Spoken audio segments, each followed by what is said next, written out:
Hi అండి. మీరు చూస్తుంది పుట్టగొక్కులు. ఇవి ఈ సీజన్‌లో అయితే బాగా దొరుకుతాయండి దసరా ముందు. ఎందుకంటే వర్షాలు ఎక్కువ ఉంటాయి కాబట్టి ఇప్పుడైతే బాగా దొరుకుతాయండి. మా ట్రైబల్ విలేజ్‌లో ఈ కొక్కులనేవి ఇసుకుంటాయి కాబట్టి 2, 3 సార్లు మనం శుభ్రంగా బాగా కడుక్కోవాలి. ఇలా కడుక్కున్న కొక్కులనైతే ఇంకో దాంట్లో వేసి బాగా కడుక్కోవాలండి. కడుక్కున్న కొక్కుల్ని నేను చూపించిన విధంగా ఇలా 2 ముక్కలైతే కోసుకోవాలి. ఇలా పెద్ద సైజు కోసుకుంటేనే కర్రీ బాగుంటుంది. ఆనియన్స్‌లో కోసుకున్నా బాగోదండి. అలాగే ముందుగా స్టవ్ మీద గిన్నె పెట్టి ఆయిల్ వేసి దంచి పెట్టుకున్న ఉల్లిపాయ పచ్చిమిర్చి వేసి ఒక 5 నిమిషాల పాటు గోల్డ్ కలర్ వచ్చేంత వరకు బాగా వేయించుకోవాలండి.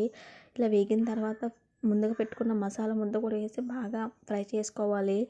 ఈ కర్రీ అనేది మసాలా వేసుకుంటేనే బాగుంటుందండి. ఇలా బాగా ఫ్రై అయింది కదండి. మనం ముందుగా పుట్టకొక్కులు అనేవి కడిగి పెట్టుకున్న కొక్కుల్ని వేసుకొని ఒక 5 నిమిషాల పాటు బాగా ఫ్రై చేసుకోవాలి. ఎందుకంటే దీంట్లో వాటర్ ఉంటుంది కాబట్టి మనం ఒక 5 నిమిషాల పాటు మూత పెట్టి బాగా ఫ్రై చేసుకోవాలండి. దీంట్లో కొంచెం ఉప్పు వేసి మూత పెట్టుకోవాలి. ఈ కొక్కులు అనేవి న్యాచురల్ ఫుడ్ అండి. ఇవి నేల నుంచి పుట్ట దగ్గర నుంచి బాగా వస్తాయండి కొక్కులు. ఇవి ఈ సీజన్లో అయితే బాగా దొరుకుతాయి. ఈ కొక్కులు తినడం వల్ల మనకు చాలా మంచిదండి. అలాగే తినలేని వాళ్ళు కూడా ఇష్టంగా తింటారు దీన్ని వండుకునే విధంగా వండుకుంటే. అలాగే నేను సరిపడినంత కారం వేసుకుంటున్నానండి. 2 స్పూన్లు కారం వేసుకుంటున్నాను. అలాగే కొంచెం ఉప్పు వేసుకొని కలుపుకుంటున్నానండి బాగా కారం స్మెల్ పోయేంత వరకు. ఈ కొక్కుల కూర అనేది చికెన్ ముందు చాలా బెటర్ అండి. ఎందుకంటే ఇవి ఈ సీజన్లో బాగా దొరుకుతాయి కాబట్టి ఇష్టంగా తింటారు. చికెన్ కన్నా ఇష్టంగా తింటారండి కొక్కులు.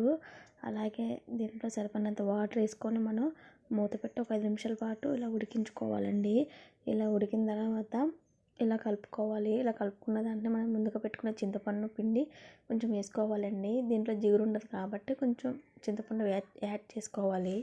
ఇలా బాగా ఉడికిన తర్వాత మూత పెట్టి చూసిన తర్వాత మనం ముందుగా కొత్తిమీరని అయితే వేసుకోవాలి. ఇట్లా కొత్తిమీర జల్లిన తర్వాత మనం ఒక 5 నిమిషాల పాటు ఉడికించుకోవాలండి.